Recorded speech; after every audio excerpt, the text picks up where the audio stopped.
with that being said, I couldn't be happier. I'm a kid in a toy store, and I've got great partners and great product, and that is perfect nirvana. I'm an entrepreneur. I started my first company when I was 19. I know how to succeed in business. I've definitely had my share of failures, which only teaches you how to succeed. And right now, we're just knocking down the doors. I mean, we're one of the top-rated, fastest-selling craft distilled bourbons in America. And I could not be happier. And I'll show Conor McGregor how to do it the proper way. That's all I can say. The intersection of good drinks, good music, and good times. This is Hops and Spirits Bar Conversations. Happy New Year. Welcome into 2023. We're kicking it off, I think, with a great episode here on Bar Conversations. We missed y'all. We hope you had a great holiday, whatever you were celebrating, however you were celebrating as well. I hope you had a great time. And we start off 2023 with a great episode. We talked with Bruce Buffer. You might know him from UFC and It's Time. He says it way better than I do. He is our main conversation, talking about Puncher's Chance and a lot of the work that he does. And then our tasting notes, which is up next with Sommarøy Spirits, as we look into low ABV or lower ABV alcohol and spirits. It's a cool conversation, and you can hear the full conversation of that on our YouTube and Facebook pages if you want to. But let's not waste any more time and get into the show. Did you know Hops and Spirits is more than just this podcast? Check out hopspirits.com for our latest episode release, past episodes, interviews with interesting folks in the alcohol industry, and so much more. Just go to hopspirits.com. Feel free to wait until this podcast is done. Joining us here for our extra edition of Tasting Notes. If you want to see the full version, just check out our YouTube and Facebook page if you're watching here on the Bar Conversations. But if not, enjoy a great full conversation, because we have an interesting thing that I think works very well for what a lot of people do in January, and that's kind of cut back on their alcohol consumption, or maybe they lighten it up, so to speak. And we're talking with James Cosma and Michael Barkin, co-founders of Sommarøy Spirits. Hey guys, how are you? Thanks for having us. Appreciate the time.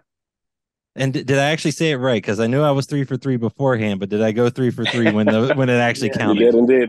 You're on fire. We can confirm with your audience. I love it. I love it. Pronunciation. Well done. Because it's the bottle throws me off with kind of the O, for those that are watching, you can kind of see the bottle I'm holding up. Well, and I was going to say, you kind of touched on what drew you to that lower proof, where as we all get a little bit older, we got to be a little smarter. Things hit us a little harder the next morning if we enjoy a little too much, as I found out recently. So I guess why did you guys settle on that 55 proof, that 27.5%? Because a lot of people nowadays are going the non-alcoholic route. And then you've got, the 80 proof and higher, which is kind of the normal for a lot of these products. So why the 55 proof? Yeah, I mean, when we first started out with the idea, conceptually, we said, we're going to do a half proof craft spirit, right? That off the top of the mind, it was like full proof on fire, non-alcs on fire. Let's just meet it in the middle and go half. And it was for no other reason than it sounded really great to say that. Once we actually started distilling this stuff and working with rectifiers to get it back up to full taste, we realized that half proof was frankly too thin. It lost out on a lot of the mouthfeel and the viscosity and the weight and a lot of the burn. All of it was just too thin.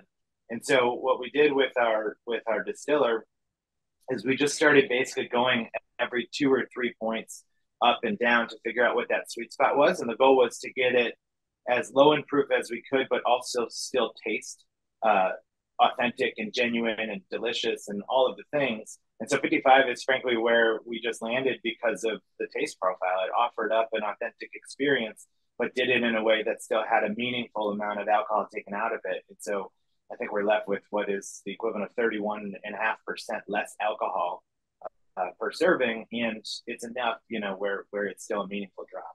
That's kind of how we got to that number. Well, and that's always a good thing when you go to flavor, because that means that you've got a good product in your hand that people should enjoy. And then outside of that proof point, though, what's different with the vodka and gin that y'all produce? Well, fundamentally, obviously, the alcohol component is the biggest variable that's different. But we wanted to make sure that the the experience and it needed to taste like gin, and it needed to taste like vodka, because I think what we're finding in the spiritless spirits world is there's an artificial component that really kind of is pronounced in those, and we wanted to make sure that in a home cocktails or in a restaurant and bar serving, that you could still serve those and have the same type of experience that you'd have in a full proof. Yeah, the other thing that I would say is unique and frankly a byproduct of dropping the alcohol content is it's lower calorie, right? And so in a world of kind of better for you products where people are chasing and really interested in these things that even though we can't claim they're better for you because it's alcohol, the reality is that there is 30, I mean, we can say I'm sure one in a podcast like this, but we can't go out into the external market and say this vodka is better for you than all the other things, right? But the reality is it is a third less calories because it's a third less alcohol. And so there's inherent value in that. Obviously, we know that anybody can go create a product that's going to be lower proof. And the reality is that there will be more people who are doing that. It's becoming more and more of a trend, and that's exciting for us, right? It's like more eyes on the vertical, a way to develop out the category. And then our job is to make sure that we build a brand that's beautiful, that's significant, that has our consumers saying, this is my lower proof choice, right? They make a product that is product first, like quality and taste first. And so that was for us a non-starter when we got this off the ground. We said, look, even though it's going to be low alcohol or low proof, it has to taste great. And if it doesn't, we just can't make the product. And so it will never, bash or naysay any of the competition that's out there. But we all know that a lot of these products that draw the alcohol out, they can't quite mimic what they're trying to do, right? And obviously there are consumers for it. That market's on fire. A lot of people are doing a wonderful job with it. Our job is to focus on what we do, right? To make sure that we make a great product with Sommarøy, and so that we can lead the category. But what's unique about it is that the product itself is sensational. When you get a chance to taste it, I mean, we're biased, but the shit is delicious. Well, and I was going to say, I think that's what's cool too, is because like you mentioned, some of the lower proof or the spiritless alcohols, it's hard to mimic that flavor when you drink them neat or on the rocks. Now in a cocktail, usually they do really, really well because it's more of what they're designed for. But with Sommarøy, you can do it neat on the rocks or in a cocktail. That's exactly right. Yeah, I mean, it will shine very bright if you put it in something like a martini, where when you drink it and the spirit is very forward, it tastes like an authentic experience. It's just going to impact you less. And so, drinking it neat, drinking on the rocks, all those versions, when you taste it, you will really see and smell that it tastes like the full version. And then, how much fun was it coming up? Because you mentioned it was a process to find that sweet spot. And when you settled on that 55 proof for flavor, how much fun was it going through the taste testing process for the gin and the vodka? Or was it all work?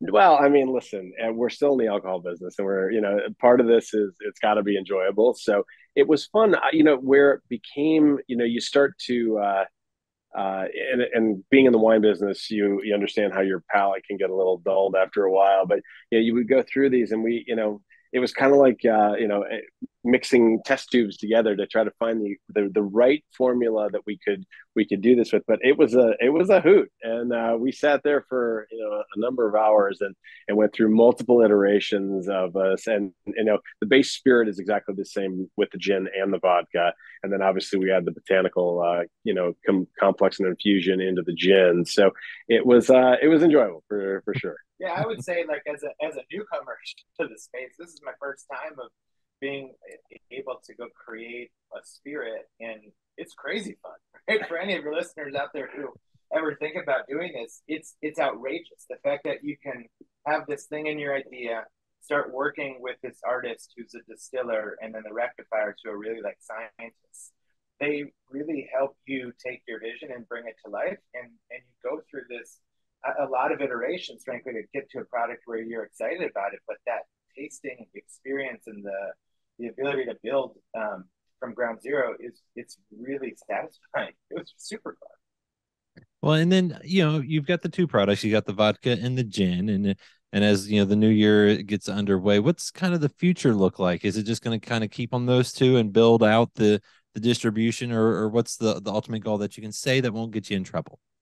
Well, I think that's the onset for the first part of 23 is that we're going to be really focused on the gin and the vodka. We have a tequila that's in the pipeline that we hope to be rolling out mid-year 23, and then beyond that, we're going to start to see how the market development and acceptance of this. Obviously, tequila has been very hot, so we that's been very much on the forefront of our next product introduction. But for right now, those are kind of where we're headed, and beyond that, we'll see where things take us.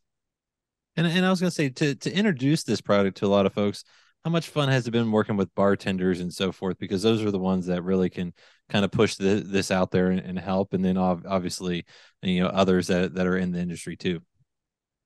Yeah, we work with, in presenting this to a lot of mixologists and bartenders. It's been fun. A lot of the feedback that we received is like, hey, I've never seen this before. And that to me is the greatest comment, which is exactly right. This doesn't exist. And so that's where we're going to help you to give something that is of high quality, that you can create some really fun cocktails, create a cocktail menu or a cocktail program around lifestyle cocktails, which is kind of where we're taking this. Is it's not foolproof, it's not no proof, it's right in the sweet spot, and it allows you to hopefully sling a few more cocktails at your establishment. And then I guess my last question is where can folks find this? Because at the end of the day, you want people to be able to enjoy it and try it and experience it. So where can folks find it?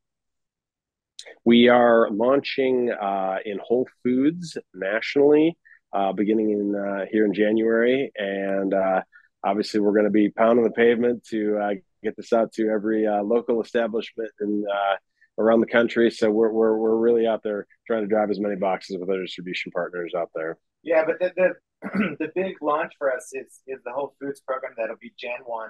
It'll be in 140 stores, mm-hmm. something like 140 stores.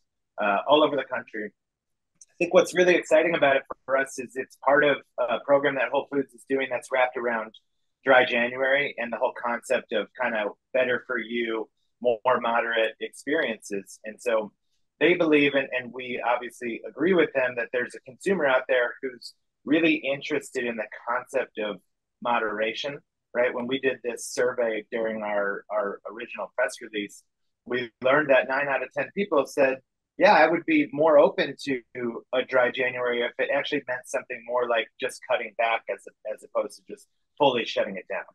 And so we're super excited to be in store with a partner like Whole Foods. They're obviously a great retailer. And then after that, it's about going on, knocking on a lot of doors and getting into as many of these retailers as we possibly can. We're based in Chicago, so we're now on shelf at a couple really, really wonderful partners here.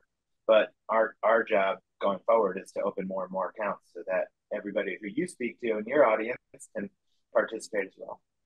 Well, and it's great to see that there are more and more options that folks can enjoy. SommarøySpirits.com to find some more information. And James, Michael, thanks for sharing the story, sharing a drink, and coming up with something pretty cool.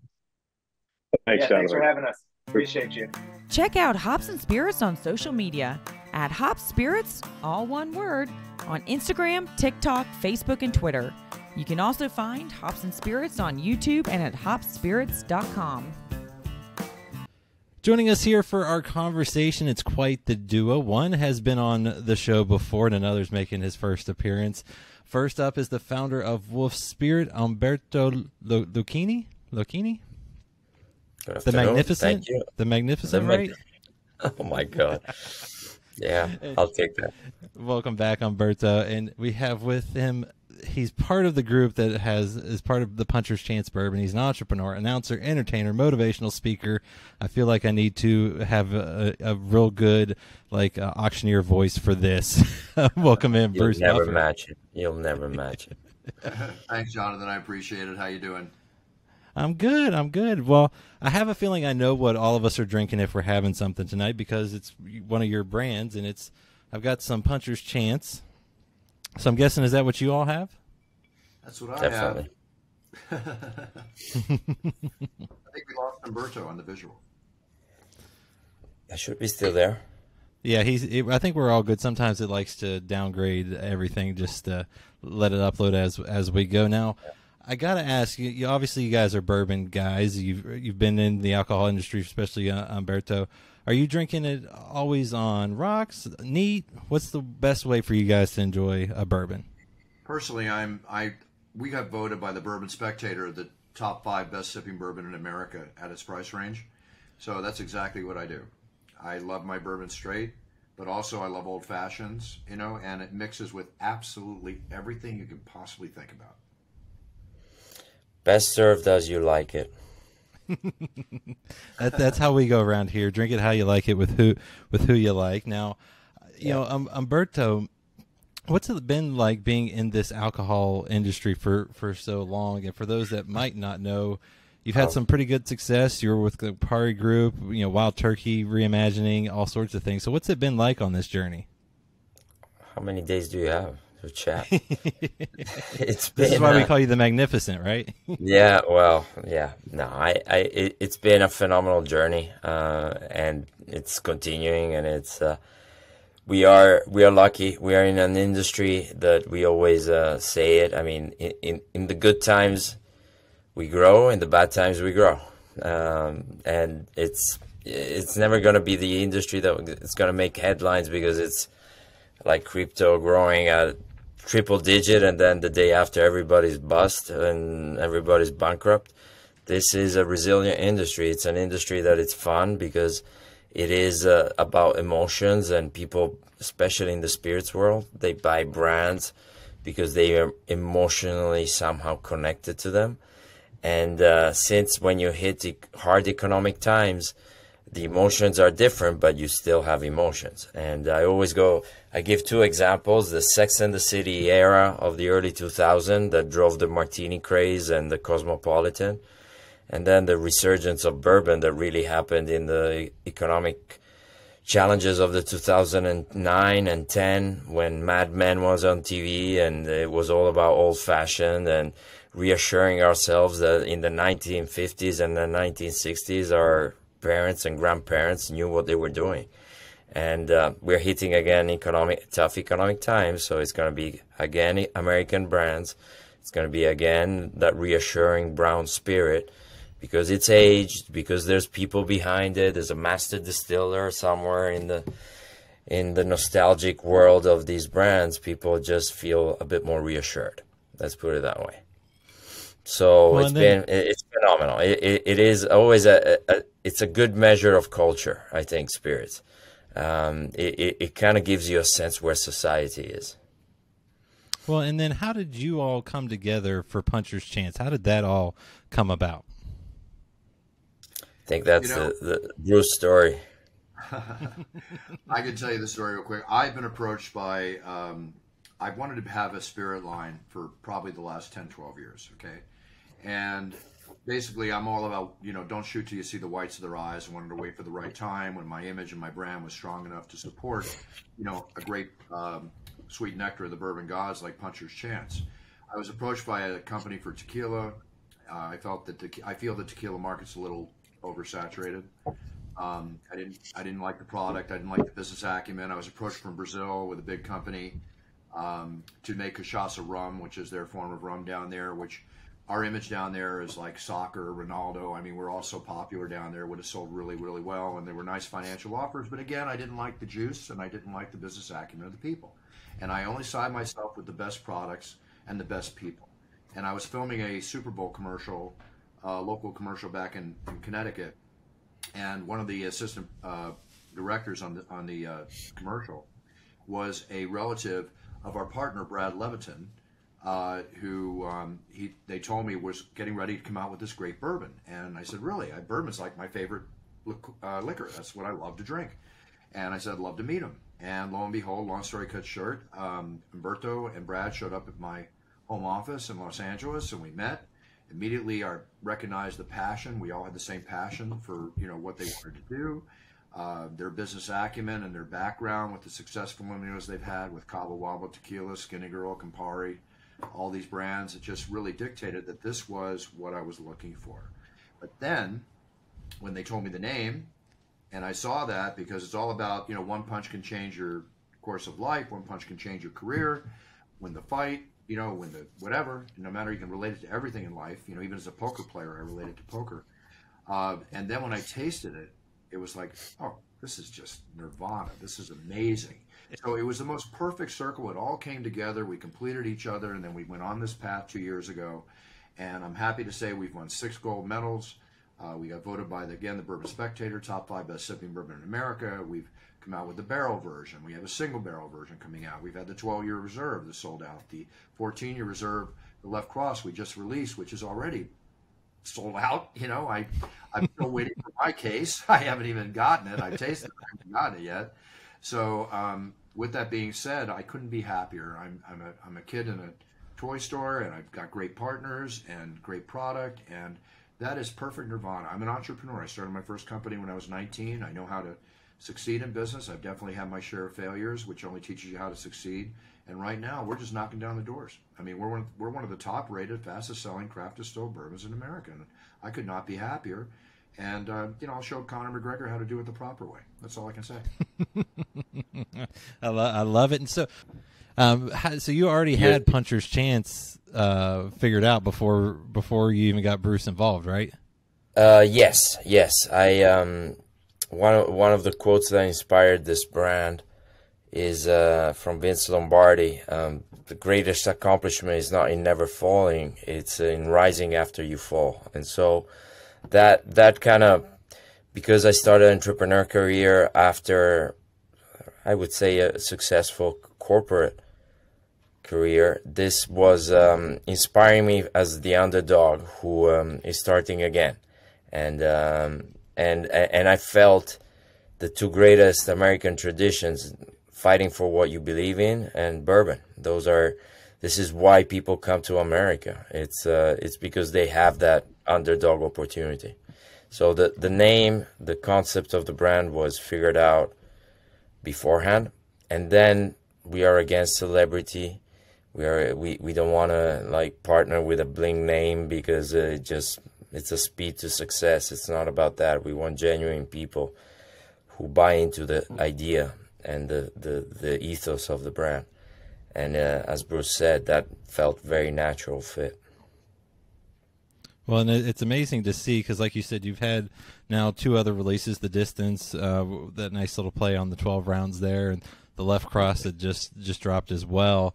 Now, I got to ask, how involved are both of you when it comes to figuring out the taste? Now, obviously, Bruce, you came in a little later on the original one, but at least on the other 2, with the finishes, how involved were you, and how much fun was it getting to taste test? Well, let me say this: a man's got to know his limitation, right? As well as got to know his excellence and what he does. And when I have partners like Umberto and the Wolf Distillery and everything else, I have put my heart, my hand, my soul into their hands, right? However that sounded, you know what I'm trying to say. So I trust them, and it's never been an issue with me. I do not have the track record that Umberto has in all the areas it takes to be successful in this industry. But when I get to taste it, definitely, I've never complained one bit. So if Umberto tells me that this is coming out, the single barrel version is coming out, 116 proof barrel version is coming out, I'm like, when do I get my bottle? When can I enjoy it? When can I share it with everybody I know? And I've never complained one time. So I'll go forward like that because I trust my amazing partner. And every year, we'll try ideally even twice a year if we can, but again, we're a small player, but every year we will have these limited releases. And as we build our credibility and expertise, we will eventually have actually Bruce drive his own liquid, his own preference. But it takes a bit of time to create some great liquid in bourbon, as you know. And so we're taking our time and we're growing into it. And I think Bruce, honestly, he's been very patient with us. We would all like to grow fast and become big and successful immediately, but we're both aligned. It's about the journey. The destination we're all hoping it's going to be a sunny, beautiful place. But in the meantime, let's do some good, fun job. Exactly. And like Umberto mentioned, he's been talking about coming with a Puncher's Chance version that's, related to me, whether it's my trademark, my image, the whole bit.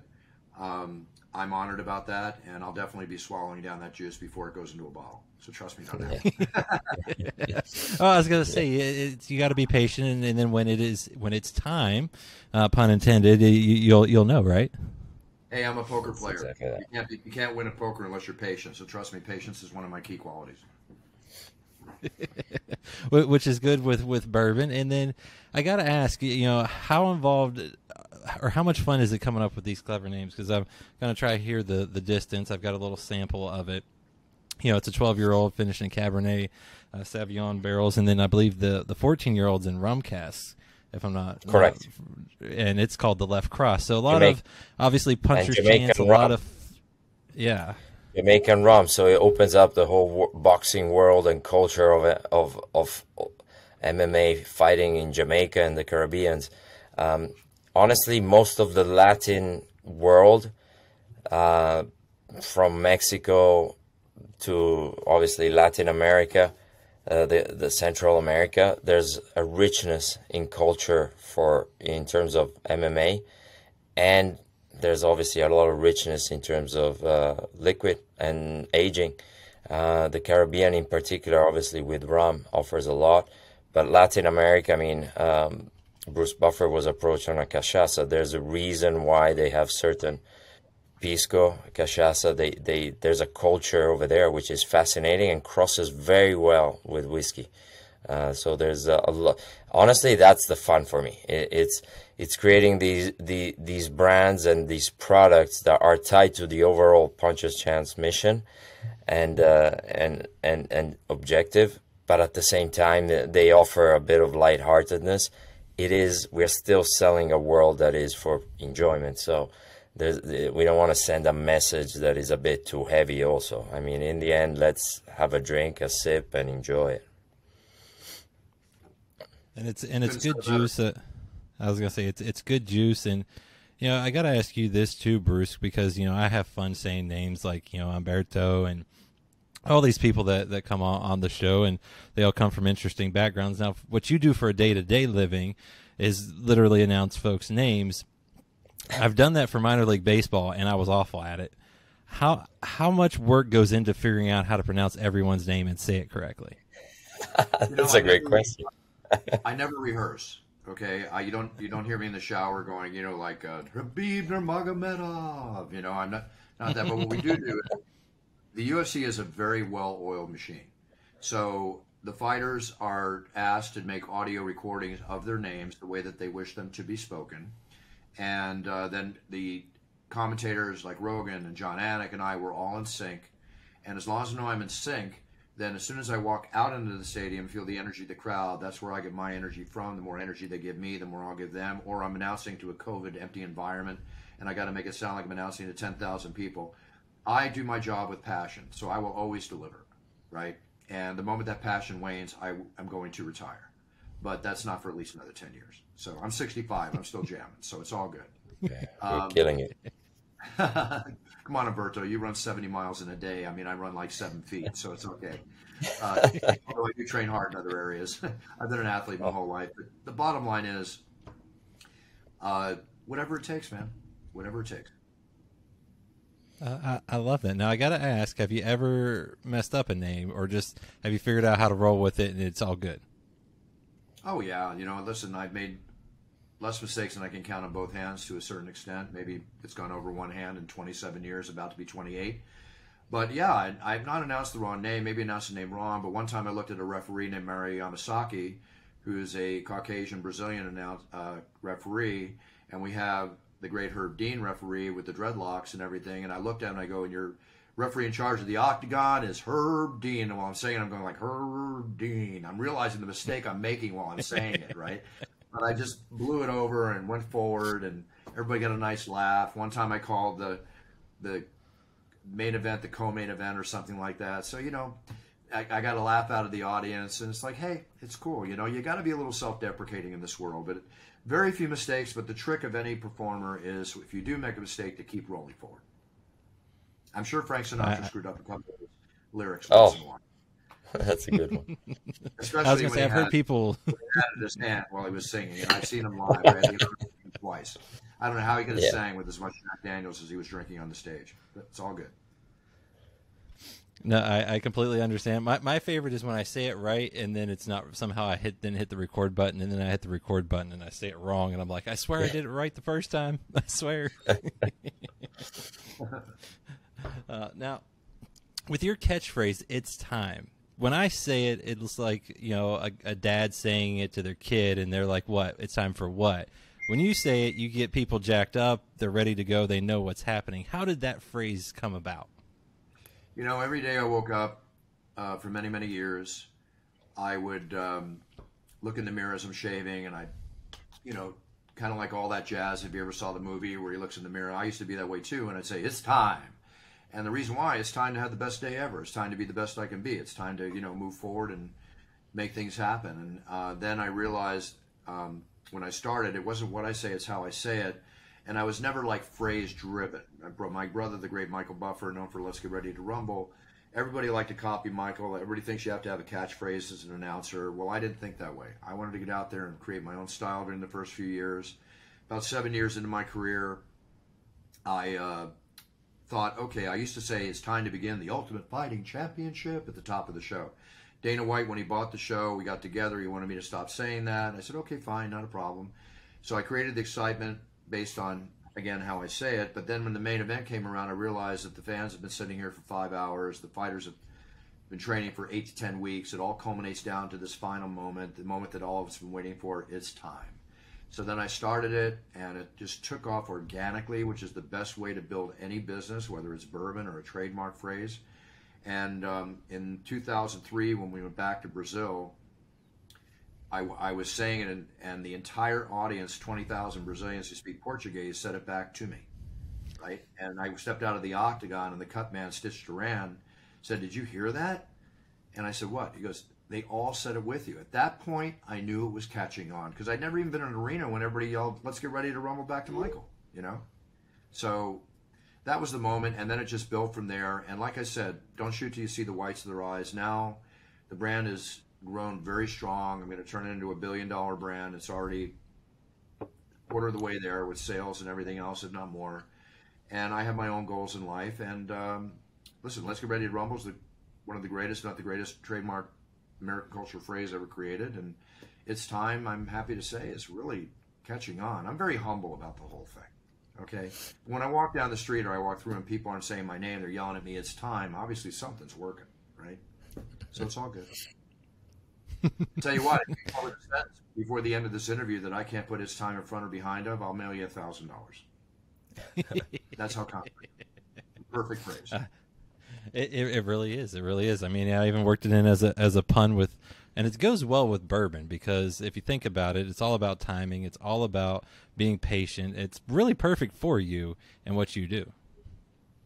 Hey, it's bourbon time, baby. That's the way it is. That's what Puncher's Chance is all about. Boom, let me do this right. There you go. It's incredible. See, Umberto, the partnership is working out well, and I gotta ask too, because when you're creating products. I mean, I believe the Puncher Chance is what, a 4, 5, and 6 year old blend. Is that right? Yeah, more on the 6-year-old. We I'm not a bourbon expert. I'm not a distiller, but I learned from probably the best out there. I learned from the best out there, Jimmy Russell, and a little above 4 year, you're really starting to get the nectar, as Bruce called. Well, and I was going to say, because you've got, for that level of product to be kind of a craft brand, and it's coming in at what, $35, $40? $35, yeah. Yeah, $35. One other element is to make it approachable. Yeah, I was incredibly happy, because I really thought this is going to be a hard market to enter. It's a lot of expertise behind it. It's a lot of big brands with incredible people, And so I thought to be the underdog here is going to be a massive challenge. Now, that's also what gets you excited. And to Bruce's point, in the morning, you wake up and it's like, okay, I'm going to kick ass today. And so we figured it out. We figured it out. And especially we figured out a way of creating a craft brand that we can sell nationally and with no disruption in supply, which there's a lot of great craft brands out there, but, it's hard to scale at a national level. Well, and then And not also, only that, I mean, the price was crucial, and we launched it that we weren't yet in this inflationary period, but it was really important to make it accessible, and because everybody should be allowed to dream, and this brand is about dreaming of making a difference. But you dream, and then you have a $90 product, and it's like, okay, only a handful can dream. That's a different kind of dream. that's what I was going to say, because even the 12-year and the 14-year are priced well. You almost see those prices nowadays for the quote-unquote craft brands, because the 12-year-old is $120, the 14-year-old is $150. I don't know too many places that do a 12 and a 14 anymore at that price. What I can tell you is our CFO is not always the happiest guy in the room. But you and Bruce, you work them over and you sweet talk them and it works out, right? Oh yeah. As I said, it's I think Umberto's the boss. Umberto's the boss. It's all good. yeah, magnifico. There you go. Now, I also have to ask too, because Umberto, with Wolf Spirit, you have a lot of other things. You have mezcal, a couple other things, and Bruce, you talked about it. You were kind of offered a whole bunch of other different things along the way. Have you always all been into bourbon? Has that kind of been a go-to drink, or was that one that came on at a certain point in life for y'all? Well, I never really drank hard liquor until my 20s. And, I enjoy a good gin and tonic, here and there. Mostly I'm a wine drinker, but bourbon's always been my go-to. I mean, I love a good scotch, but bourbon's been my go-to, for sure. Well, I mean, the name says it. I'm Italian. I'm born and raised in Italy. I came over in the U.S. with the dream of America. And as an Italian, I mean, for me, the go-to drinks are aperitifs. So I was born and raised with, honestly, I was having Fernet-style drinks after dinner because my dad is like, oh, we had a heavy dinner, have a bit of a digestif. So, and I was like, I wonder why I'm so happy tonight. And it's like, yeah, of course, you're getting 42-degree alcohol every time you want to go to bed. But so I learned bourbon. I was lucky. I always give these two examples. My first football game, American football I'm talking about, my first football game was a Super Bowl. So after that, I mean, how can you go to another game, right? And my first bourbon was drunk with Jimmy Russell. So I was lucky. You learn from the best. I love that. I love that. And that's how it is. Sometimes it's just about sharing drinks with good people, sharing good stories, and good things can happen. And that's how the partnership has come together. And I guess, as we kind of get toward the end of this conversation, what's next for Puncher's Chance, Wolf Spirit? What's next for y'all? Well, I'll start, and I can tell you, next is really continue to do what we're doing and doing better, but also staying true to who we are. So we're not going to do flavored stuff, and we're not going to cut corners. If anything, we'll continue the exploration and tell the story. There's so much of our story. There's so many people that don't know it yet, and we'll grow, and we'll continue to grow and spread the message. Now, I am calling you from Europe right now because we are opening up the European market for next year, and that's also, I mean, the MMA community, Bruce himself, as he mentioned, Brazil, South America. I mean, that spirit, it's not tied to boundaries. They're not tied to physical limits. So for us, it's also spreading the message outside America. Which I'm very excited about. We're talking about Canada and England and other countries, into Australia. It's amazing. This is a journey, right? And I love journeys. And they don't have to come to an end. So No, for a absolutely. long time. Absolutely. Well, and that's the beauty of bourbon. And Bruce, it sounds like wine guy, finished bourbons. That's a perfect match too, because a lot of good ones come out that way. Yes. Yeah, absolutely. Definitely. Well, you know, being a wine guy, I mean, we're making them in wine barrels, so I'm getting the best of two worlds.